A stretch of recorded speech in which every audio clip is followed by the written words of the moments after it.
Assalamualaikum warahmatullahi wabarakatuh.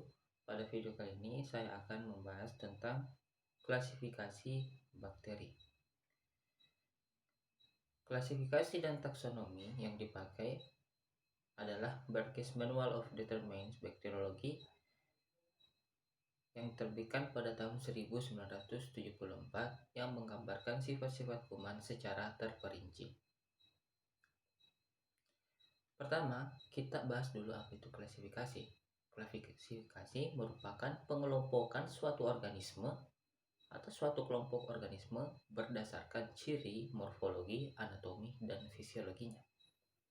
Klasifikasi terdiri dari beberapa kelompok. Yang pertama, kingdom atau seluruh organisme dalam suatu kelompok yang terbesar. Yang di bawahnya yaitu divisi atau merupakan kelompok kelas yang berkerabat. Lalu di bawahnya ada kelas atau sekelompok ordo yang serupa. Lalu yang selanjutnya ada ordo, yaitu sekelompok famili yang serupa, biasanya berakhiran ales. Lalu selanjutnya famili merupakan genus yang serupa. Selanjutnya genus merupakan sekelompok spesies yang serupa, dan spesies yaitu sekelompok organisme yang berkerabat dekat dengan individu-individunya di dalam kelompok itu. Dari tingkatan-tingkatan hierarki tersebut, dari kingdom, divisi, kelas, ordo, famili, genus, dan spesies, semakin ke bawah tingkat hierarkinya, maka semakin banyak persamaan yang ditemukan dari spesies dari organisme tersebut. Klasifikasi dan taksonomi. Klasifikasi adalah penataan teratur unit-unit ke dalam kelompok taksa satuan yang lebih besar berdasarkan persamaan sifat organisme-organisme tersebut. Bakteri dan bakteri hijau diklasifikasikan sebagai tanaman primitif karena yang pertama, dia mempunyai dinding sel seperti pada tanaman. Yang kedua, beberapa jenis bakteri dan semua jenis bakteri hijau bersifat fotosintetik. Dalam bergering, bakteri dan bakteri hijau dimasukkan dalam satu golongan tersendiri yang disebut prokariota.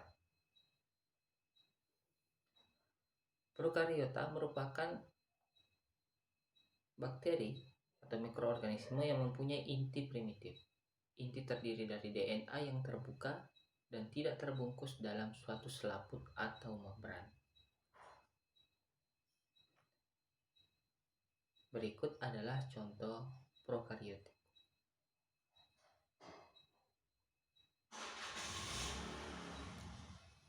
Lalu yang kedua ada eukariot. Eukariot yaitu mempunyai inti yang sebenarnya. Contohnya pada tanaman tingkat tinggi, hewan tingkat tinggi, manusia, dan lain-lain. Ciri-cirinya yaitu intinya terbungkus oleh selaput membran sehingga nukleusnya tidak melayang-layang di sitoplasma. Berikut adalah measurement of equivalence yang merupakan tingkatan ukuran dari mikroorganisme. Dan berikut adalah perbandingannya dari organisme yang besar sampai yang betul-betul organisme kecil. Ini pengamatannya dapat dibagi 3. Yang pertama dengan mata telanjang. Yang kedua dengan menggunakan mikroskop cahaya. Dan yang ketiga dengan menggunakan mikroskop elektron.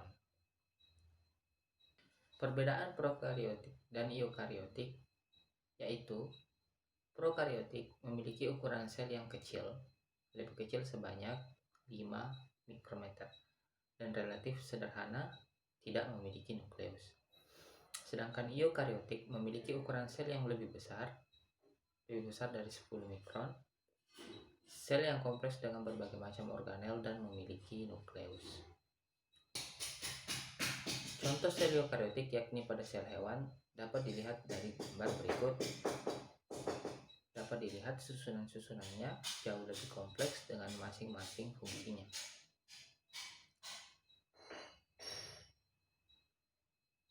Sel tumbuhan memiliki struktur yang sel hewan tidak memiliki seperti pada kloroplasma dan dinding sel yang keras. Berikut adalah tampilan dari sel tunuman, di mana dia mengandung kloroplas dan dinding selnya yang kaku karena mengandung selulosa.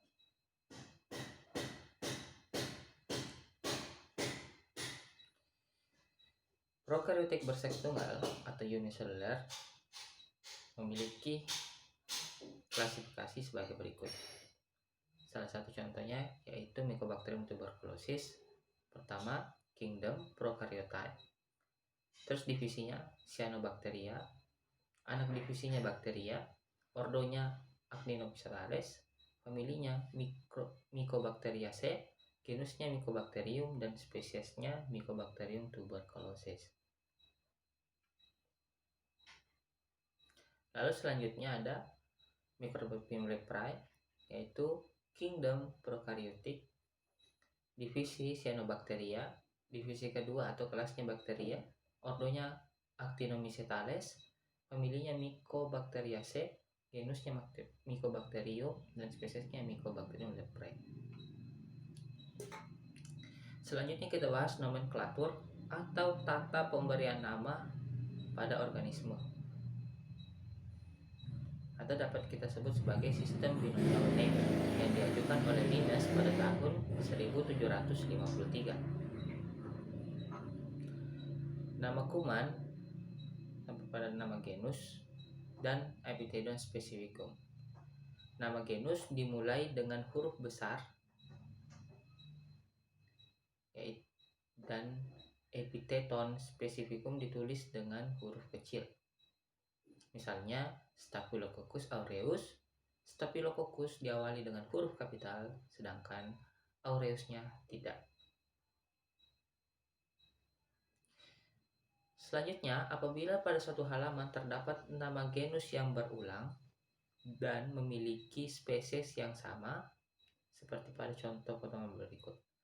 Mycobacterium tuberculosis merupakan penyakit tuberkulosis, sedangkan Mycobacterium leprae merupakan penyakit lepra. Apabila kondisi ini terjadi, maka Mycobacterium tidak perlu dituliskan sebagai Mycobacterium, namun dapat disingkat dengan huruf kapitalnya saja. Pemberian nama kuman dapat berasal dari kata baru yang disesuaikan dengan bahasa Latin atau nama seorang penemu yang dilatinkan. Misalnya, Bacillus merupakan memiliki arti batang, Clostridium memiliki arti pintalan yang halus, Micrococcus memiliki arti butiran kecil, Erwinia merupakan nama dari Erwin yang dilatinkan, dan Pastorella merupakan nama dari pastor yang diilmiahkan atau dilatinkan. Selanjutnya ada Salmonella, berasal dari kata salmon, Salmonella fluorium yang ditemukan pada ayam. Salmonella tipi merupakan penyebab penyakit tifoid.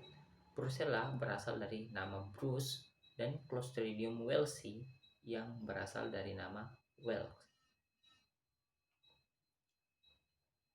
Nama-nama tersebut merupakan nama ilmiah atau scientific name, sedangkan sehari-hari yang lebih banyak dipakai seperti Gonococcus pada Neisseria gonorrhoeae, Syphilis, Treponema pallidum, Hansen, Mycobacterium leprae, Koch TBC, Mycobacterium tuberculosis, Pneumococcus, Streptococcus pneumonia. Selanjutnya, strain atau galur adalah biakan murni kuman tersusun dari kelompok kuman yang merupakan keturunan kuman dari suatu isolat. Misalnya, Streptococcus aureus strain Oxford.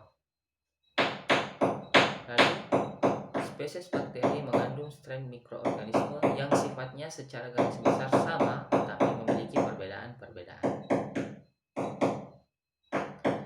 Biovar atau biotip merupakan strain yang dipilih sebagai strain yang terbaik untuk mewakili suatu spesies. Walaupun demikian, strain-strain biovar tidak dapat memperlihatkan semua sifat strain-strain dalam suatu spesies. Sehingga untuk menentukan bentuk tertentu pada variasi strain menggunakan penentuan subspesies seperti serotip, patotip, morfotip, dan phagotip. Demikian video tentang klasifikasi bakteri. Semoga bermanfaat. Wabillahi taufiq wal hidayah. Assalamualaikum warahmatullahi wabarakatuh.